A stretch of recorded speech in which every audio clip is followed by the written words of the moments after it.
Timing load ಗಾಡಿ ನೋಡಿದ್ರೆ ಪಂಚರು, tyre ಪಂಚರು, ಸ್ಟೆಪ್ನಿನೂ ಪಂಚರು. ನಮಸ್ಕಾರ ಗುರು ಎಲ್ಲರಿಗೂ. ಮತ್ತೆ ಮಾವಿನ ಲೋಡಿಂಗು ಹೈದ್ರಾಬಾದ್ಗೆ ಸರಿ ಅಂತ ಹೇಳ್ಬಿಟ್ಟು ತೋಟದ ಹತ್ರ ಬಂದೆ. ಕ್ರೇಟೆಲ್ಲ ತುಂಬಿಟ್ಟಿದ್ದಾರೆ. ಲೋಡಿಂಗ್ ಮಾಡ್ತಾವ್ರೆ, ಮಳೆ ಬೀಳುತ್ತೆ ಅಂತ ಹೇಳ್ಬಿಟ್ಟು. ನೋಡಿ, ಅರ್ಧ ಗಾಡಿ ಆಲ್ಮೋಸ್ಟ್ ಲೋಡ್ ಆಗಿದೆ.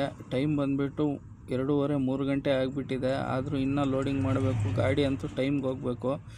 ಲೋಡಿಂಗ್ ಶುರು ಮಾಡಿದ್ದಾರೆ. ಮಳೆ ಬರ್ತಾಯಿದೆ, ಟಾರ್ಪಲ್ ಹಾಕ್ಕೊಳ್ಳಿ ಅಂತ ಹೇಳಿಬಿಟ್ಟು ಲೋಡಿಂಗ್ ಎಲ್ಲ ಮಾಡಿಕೊಂಡು ರೋಡಲ್ಲಿ ಬರಬೇಕಾದ್ರೆ ನೋಡಿ ಯಾವ ಥರ ಇದೆ ಅಂತ ಹೇಳ್ಬಿಟ್ಟು. ಇಲ್ಲಿ ನವಿಲು ನೋಡ್ಗುರು ಯಾವ ಥರ ರೋಡಲ್ಲೇ ಓಡಾಡ್ತಾ ಇದೆ ನವಿಲುಗಳು. ಇಲ್ಲಿ ಟಾರ್ಪಲ್ ಎಲ್ಲ ಫುಲ್ ಕವರ್ ಮಾಡ್ಕೊಂಡು ಬಂಕ್ ಹತ್ರ ಬಂದು ಫುಲ್ ಟ್ಯಾಂಕ್ ಡೀಸೆಲ್ ಹಾಕ್ಸ್ಕೊಂಡೆ.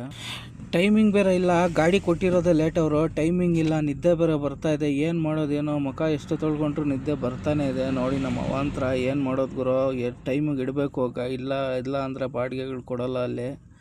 ನೋಡಿ ಹೆಂಗೇನೇನು ಮಾಡಬೇಕಾಗುತ್ತೋ ಸರ್ಕಸ್. ನಾವು ಹೋಗ್ಬೇಕಾದ್ರೆ ರೈಟ್ ಸೈಡ್ ಫುಲ್ ಜಾಮ್ ಆಗಿತ್ತು. ಆಲ್ಮೋಸ್ಟ್ ಒಂದು 4 ಕಿಲೋಮೀಟ್ರ್ ಫುಲ್ ಜಾಮ್ ಆಗಿತ್ತು. ಏನಾಗಿದೆ ಗೊತ್ತಿಲ್ಲ, ಮುಂದ್ಗಡೆ ಮೋಸ್ಟ್ಲಿ ಆಕ್ಸಿಡೆಂಟ್ ಆಗಿರಬೇಕು.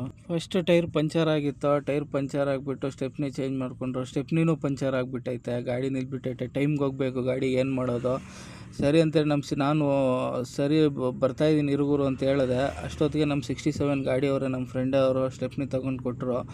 ಮಾರ್ಕೆಟಲ್ಲಿ ಕೊಡ್ತೀನಿ ಅಂತ ಹೇಳ್ಬಿಟ್ಟು. ನೋಡಿ ಡ್ರೈವರ್ ಒಬ್ರಿಗೊಬ್ಬರು ಸಾಥ್ ಹೆಂಗೆ ಕೊಡ್ತಾರೆ ಅಂತ ಹೇಳ್ಬಿಟ್ಟು ಹೈವೇದಲ್ಲೇ ಬೇರೊಬ್ರು ನಿಲ್ಲಿಸಿದ್ರು. ಪಾಪ ಅವ್ರು ಹೂವು ಹಾಕ್ಕೊಂಡು ಹೋಗ್ತಾ ಇದ್ದಿದ್ದು. ಅವ್ರನ್ನ ಕೇಳೋಕ್ಕಾಗಲ್ಲ ಅಂತ ಹೇಳ್ಬಿಟ್ಟು ಇವರೇ ಬರ್ತಾ ಇದ್ರಲ್ಲ, ಇಲ್ಲ ನನ್ನ ಗಾಡಿದು ಕೊಡೋಣ ಅಂತ ಇದ್ದೆ. ಅಷ್ಟೊತ್ತಿಗೆ ಇವ್ರು ಬಂದು ಕೊಟ್ಟರು. ಸರಿ ಅಲ್ಲಿಂದ ಹೊರಡ್ವಿ ನಾವು ಮಾರ್ಕೆಟ್. ಅಲ್ಲೆಲ್ಲ ಮುಗಿಸ್ಕೊಂಡು ಸೀದಾ ಔಟರ್ ರಿಂಗ್ ರೋಡಿಗೆ ಬಂದೆ. ಫುಲ್ ಮಳೆ ಬೇರೆ ಬಿದ್ದಿತ್ತು. ನೋಡಿ ಯಾವ ಥರ ಇದೆ ಅಂತ ಹೇಳ್ಬಿಟ್ಟು ಮಳೆ ಬೇರೆ ಬಿದ್ದಿತ್ತು. ಸರಿ ಗುರು, ಸಿಗೋಣ ನೆಕ್ಸ್ಟ್ ವಿಡಿಯೋದಲ್ಲಿ. ಮಾರ್ಕೆಟ್ ಅಂತೂ ರೀಚ್ ಆಗಿಬಿಟ್ಟಿದ್ದೀನಿ. ನೆಕ್ಸ್ಟ್ ವಿಡಿಯೋದಲ್ಲಿ ಸಿಗೋಣ. ವಿಡಿಯೋ ಇಷ್ಟ ಆದರೆ ಲೈಕ್ ಮಾಡಿ, ಫಾಲೋ ಮಾಡಿ, ಕಮೆಂಟ್ ಮಾಡಿ. ಇದೇ ಥರ ಸಪೋರ್ಟ್ ಮಾಡಿ ಗುರು.